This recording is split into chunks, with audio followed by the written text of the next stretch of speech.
নির্বাহী পরিষদের অন্যতম সদস্য, ঢাকা মহানগরী উত্তর সংগঠনের সংগ্রামী আমির জননেতা জনাব মোহাম্মদ সেলিম উদ্দিন উপস্থিত হয়েছেন।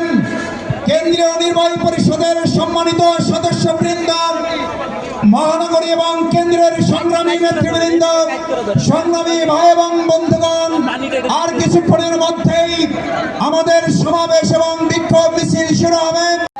স্বেচ্ছাসেবক ভাইদেরকে দৃষ্টি আকর্ষণ করছি, গাড়িগুলো ছেড়ে দেওয়ার জন্য। গাড়িগুলো চলে যাওয়ার পরে আপনারা রাস্তা ব্লক করবেন, এখন রাস্তা ব্লক করা যাবে না। সকলকে যে যেখানে আছেন, আমাদের সমাবেশের কার্যক্রম কিছুক্ষণের মধ্যে শুরু হবে।